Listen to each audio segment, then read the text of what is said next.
This is Catherine Isabel, and you're listening to the Knife Party podcast. I hope you enjoy it, because I don't. Groovy.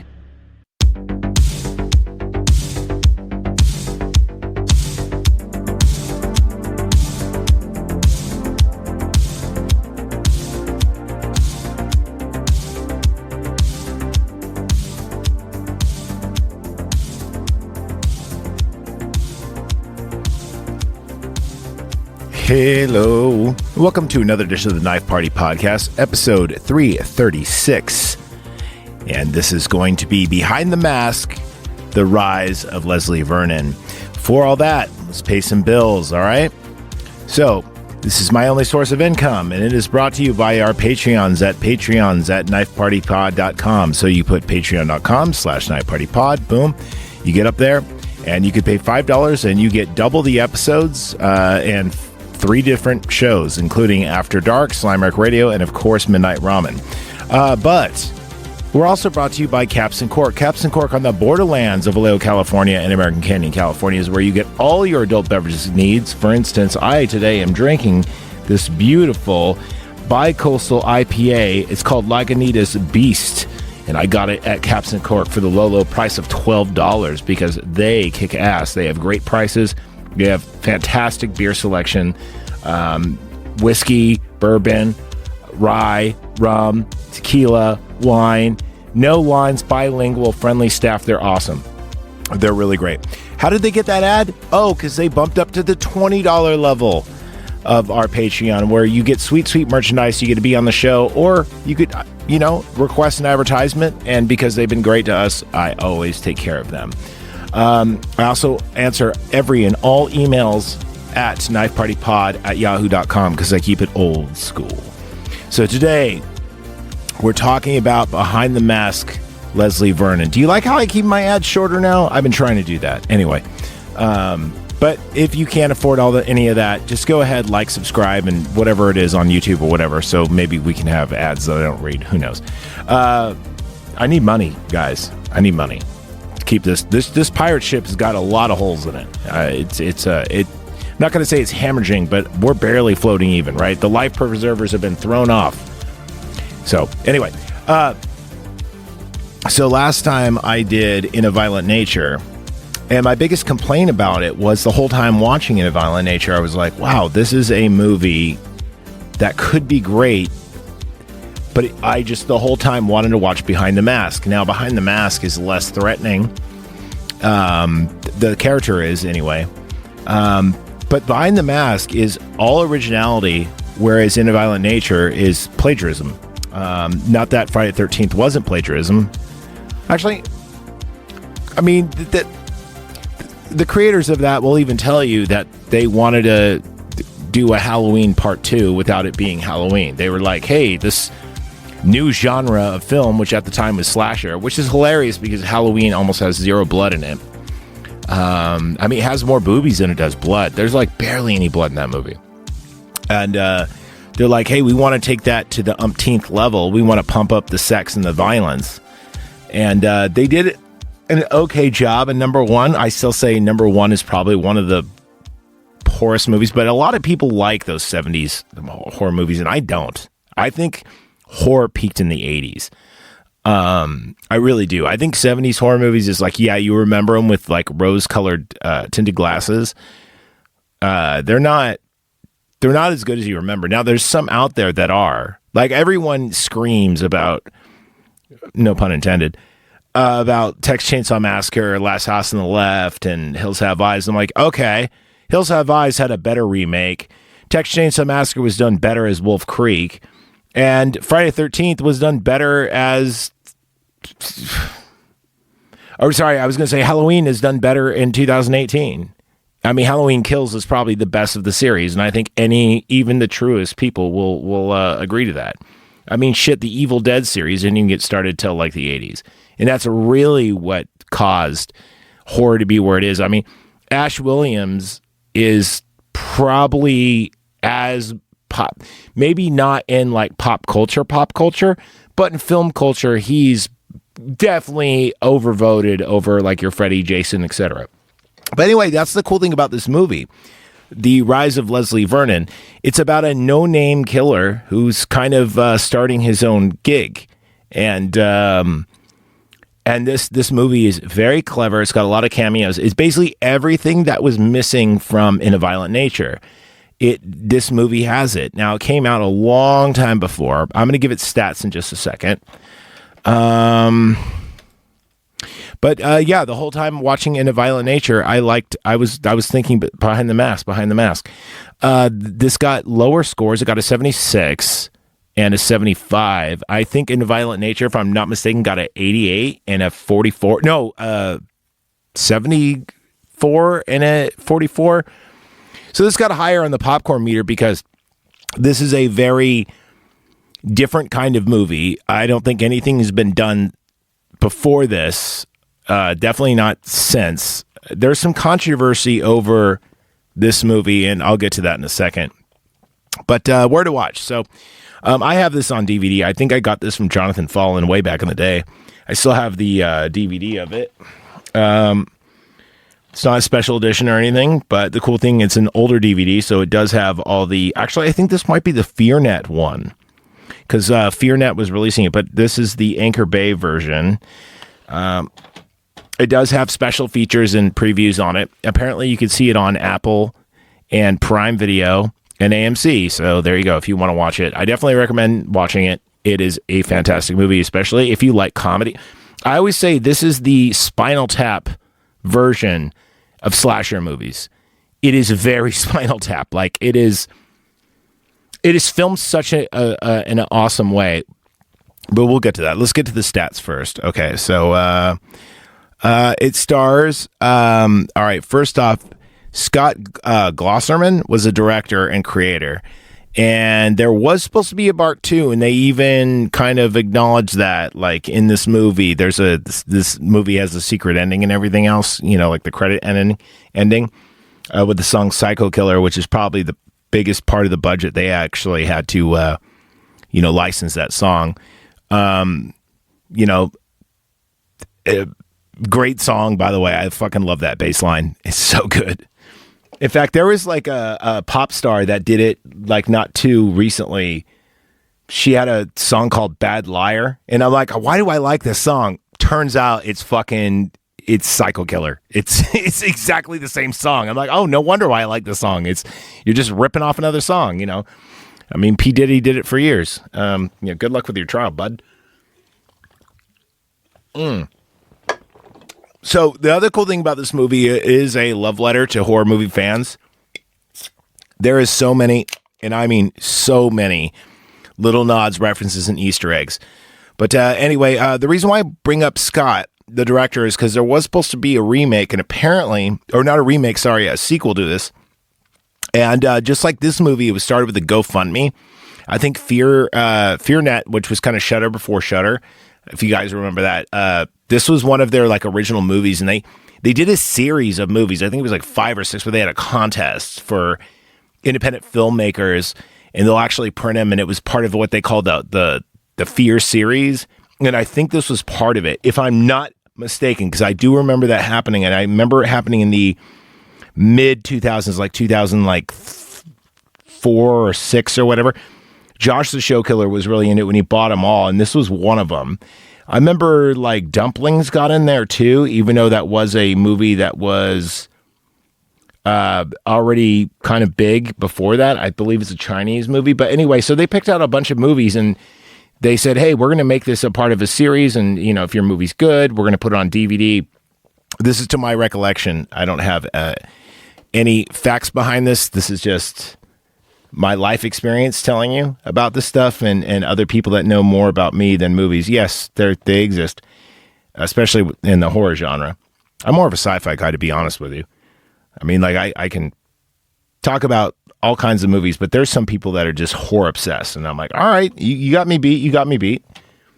I'll admit when I'm wrong. So it's got Nathan Baesel, Baesel, and he plays Leslie Vernon, who is our protagonist. I don't really know what to call him. Is he a killer? Is he not? I mean, obviously he's a killer, but he comes off as this like kind of like very, I hate to say it, but Dane Cookie like kind of guy. Like he even dresses like frat boy humor type of dude, and that's his character. We have Angelia. Oh God, their names are just unpronounceable. Goetheus, Goethais. She plays Taylor. She's kind of our main character in a way. We find out later that she kind of is, but she's the documentarian. We have Robert Englund, obviously. He kind of plays himself in a way, but he's kind of playing the Michael Myers, Loomis character. They call him the Ahab. We also have Scott Wilson, who kind of plays himself, but he plays as Eugene, who actually he's reprising his role as like the tool killer and like all those sorority girl killer movies. And then we have Zelda Rubinstein, who plays the librarian. So we have, and then we also have Kane Hodder, who has a brief. And it's funny because whenever you see Kane Hodder, he's always wearing gloves. And nowadays a Juggalo medallion, and I have no qualms about that, except for they voted for Kamala. But I'm still someone throws on some ICP, I'm down. I just don't want to vote for retarded people. But yeah, so anyway, this movie is, I'm not going to say star-studded, but there's so many goddamn Easter eggs in this movie. I tell you what, let's go ahead and because this solo episode, I want to keep my solo episodes a little bit shorter. Let's go ahead and hit the trailer, and then we'll talk about it, shall we? Here we are. The boy murdered Silas, buried his body in the field, and dragged Molly from the house, hanging her in the farm's apple orchard.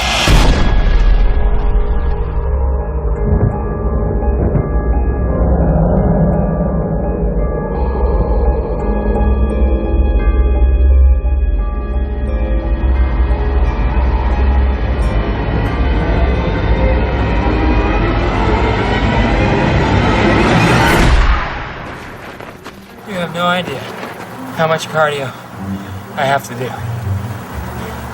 It's ridiculous. There's that whole thing of making it look like you're walking, and everybody else is running their asses off. Everybody thinks we just wake up one morning and start obsessing about a girl and start stalking her, killing everybody that gets in the way. That does seem to happen a lot with you guys. That boy, he's going to be the best yet.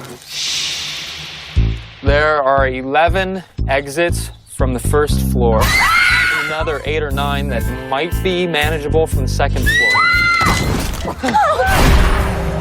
All the obvious weapons I've sabotaged. Why are you doing this? We're not going to have this conversation. Oh, why? Out What, the you street. did? Get in the van.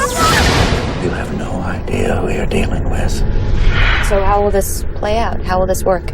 You won't like what you see. I promise you that. I'm so happy. Make sure you're getting this. Oh, start.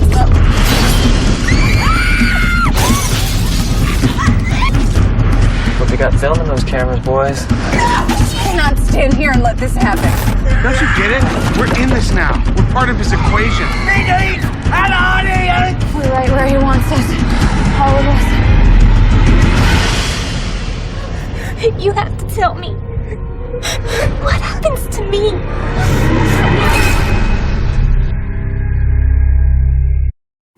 All right, so let's throw on some gothy music, shall we? And we'll talk about it. Sorry I didn't do it last time. I mean, I don't always usually do it, but I'm going to do it this time. So yeah, let's get some controversy. So first off, Grossman, who was supposed to actually work on the second, started a GoFundMe, and that's how he got the money to actually do the first one. Apparently, he laundered that money, or basically said he didn't hit his goal, even though he did. So we probably will never get a sequel, even though it was rumored that a sequel would come out, and then he blamed it on COVID, and so we probably will never get a sequel. Very unfortunate. Yeah, that really sucks. However, goddamn would I love it.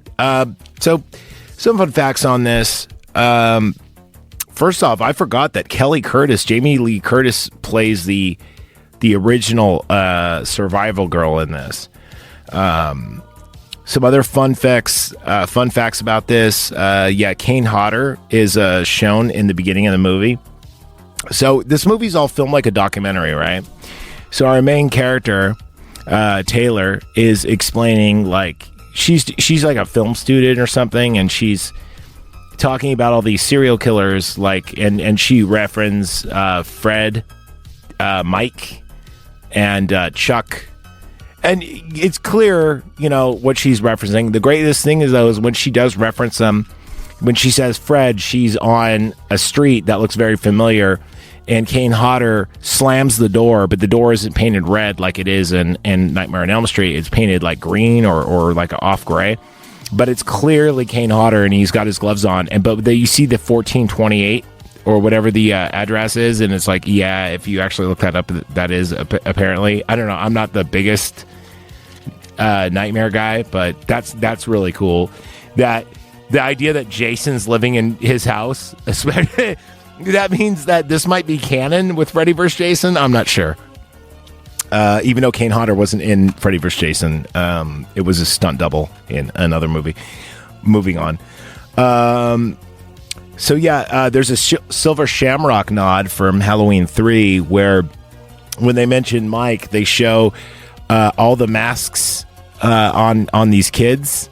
There's like a pumpkin, a goblin mask, and a skeleton mask, and they're all in a row, and they're looking out a window.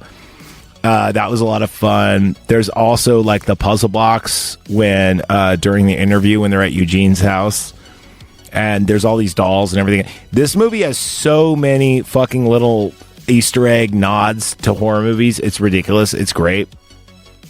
But let's see, what else do I got here? Well, you know what? Oh yeah, there's also girls dressed in white jumping with a jump rope.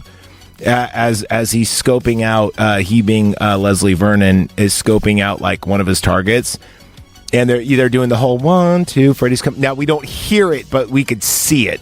So yeah, a lot of nods to horror movies. If you're a horror movie fanatic, or even if you just like horror movies a little bit, this is a must-watch for you. Why is it so cool, and why do I like it better than the movie I just reviewed, In a Violent Nature? Because In a Violent Nature wasn't a bad movie. It was a unique take on slasher movies. This slasher movie has got the most unique thing because it's filmed, like I said, like Spinal Tap. So these grad school kids are making a documentary on serial killers. And what they're doing is they find this guy, Leslie. They meet him on the internet, so they don't even know him yet. Like their first meeting with him is at his barn house. And of course, he's playing tricks on him already from the beginning. Like you see him over here, he's gone. They look over there. Oh, he's in a window, and then he's surprised. He's like, "Hey, what's up, everybody?" And he, like I said, he's a very like Dane Cookish, Ryan Reynolds type, good-looking, white, late 20s, early 30s college bro dude, right? With the soul patch and everything, and he's telling them like, yeah, I'm into magic. I'm doing this. And another nod. He shows off his two turtles. He's got one named Church and one named Zoe. But what he wants to say is Zowie, because Zowie was the dog from Pet Sematary Part 2, and Church was the cat in Pet Sematary Part 1. He mispronounces that. That angers me a little bit. But anyway, and then they do the clip-on tie microphone, and they do a sit down, and he's talking about why he's got to do this, and at this point in the movie, as a watcher, you're not really sure what's going on. It's like, oh, is this like he's a professional serial killer or something? But it's filmed in a documentary style until it's not, because once in a while we'll see the people he's stalking and harassing, and then it will go into the full-on Scream type Wes Craven horror movie way of filming, and it just changes on a dime, and you're like, what? Whoa, that's cool. Well, I've never seen this in a movie before. But then it switches back. So there'll be a scene where he's like harassing the girl at the library, and he's cutting out papers about his uncle, her like great grandfather and his mother being raped, and then he digitally does the thing and puts it in the film reel and switches out the film reel, and he's doing all this stuff to like kind of create a plot line. And they're like, well, why are you harassing this girl? And he goes, well, because she's a virgin, I feel a connection to her. And also, she has a very eclectic group of friends. She's got a couple of stoner friends. She's got a couple of jock friends. I'm trying to create a group to have the perfect mass murder, right? And I say mass murder because it's supposed to be like no one escapes. Everyone in the house is going to die. And so he's planning it out. And then the camera crew and the documentary crew are going, and he's harassing this chick, and he's setting up all these clues, and he's setting it up so they'll all go to this apple orchard, because apparently that's why Leslie Vernon was like, he was killed or he was and there's all these legends in between, and you realize it's all bullshit at a certain point, because the Robert Englund character, the Ahab character, actually confronts them and is like, what the fuck are you doing? Like, this guy's a real mental patient. Like, he was like my patient, and he's escaped, and now he's becoming this other person, and he's falling in love with this lore, and he's actually going to... And at a certain point, Leslie and the film crew, he actually, it's one of the scariest scenes. It's where he actually grabs her by the neck and throws her against it, and he goes, "Are you want to do this or no? Because you could walk." And they're in. They want to go full throttle, right? This is where this movie gets weird, because now he starts getting the crew involved, helping him plant these traps and these clues, and doing all these things. And then he does a walkthrough of like the house and how he's going to murder him. And he's telling him, oh yeah, at this point the teens will come up here. They're going to try to make the love. I'm going to let them go at it for a little while. Plus, I don't want to spoil their good time. And then I'll come out and do this. And at the same time, while that's going on, oh, by the way, she's going to try to escape for the trees, but I cut them all. So it's great because he's explaining how the slasher actually works, and why do the trees break, and why do you slam on the thing? It's like, oh, well, I took their spark plugs.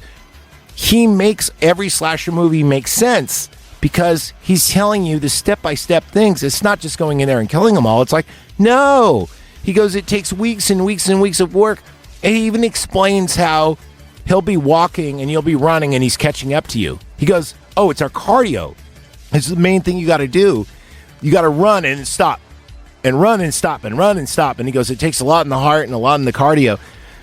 That's what's great about this movie, is it really touches everything about a horror movie that you would want it to do, to explain what the fuck is a Michael Myers. Like, after watching this movie, you go, oh, maybe he's just a guy like this guy that's into magic and can hold his breath for, and go in a deprivation tank and do all these things, and he's just like a master at all of his craft, but he's just crafting it to do this. And then it's great, you see his mentor and his scream queen that was going to kill him. They're married now and they're cooking sausages. It's like, oh my god, this movie's so good.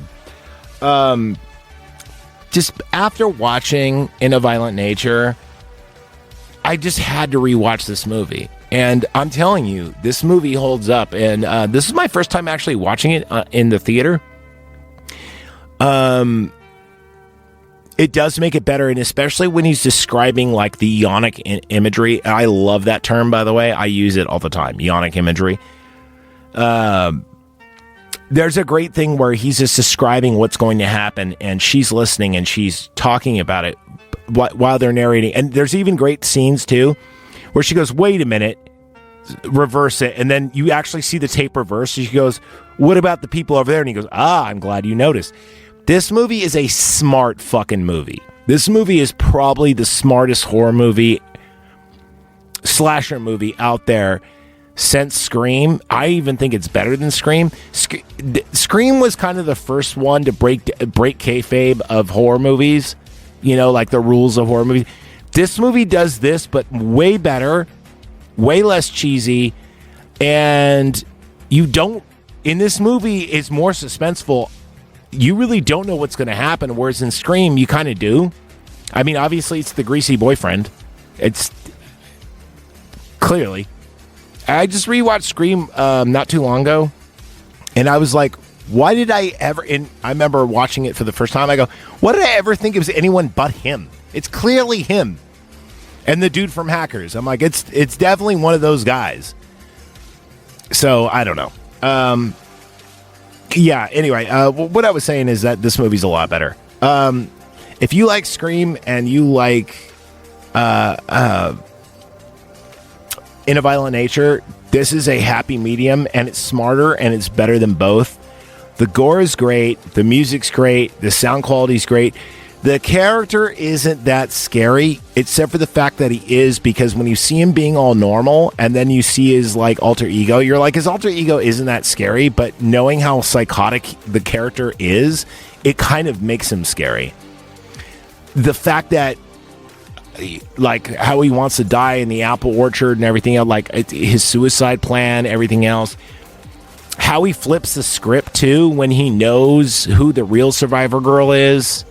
Like, I'm not going to spoil too much because a lot of people haven't seen this movie, so I'm going to keep it kind of vague. But yeah, I will say that you definitely must go out and get the Rise of Leslie Vernon, also known as Behind the Mask. Like I said, it got a 76, 75. I'm giving it a straight 80. I don't, probably even higher than that, but it does lack in gore, and it does lack in titties. But what it lacks in gore and titties, it has a lot of fun stuff with plot line, cameos, Easter eggs, and the story in this movie is fantastic. Like I said, the story in this is fantastic. But it could use more boobies and blood. If this movie had more boobies and blood, I'd probably give this an 87. I know a lot of people are saying that, or were saying at the time, that this is the best slasher movie of all time, especially independent-wise.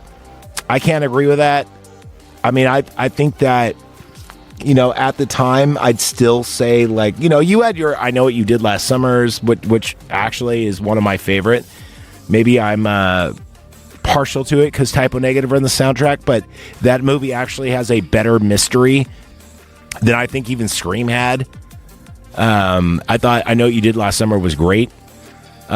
This movie is very much like that, though, except for it's kind of like watching a movie backwards in a way, because we know who did it. We just don't know how it's going to happen or if it's even going to happen. Like, are these all pranks?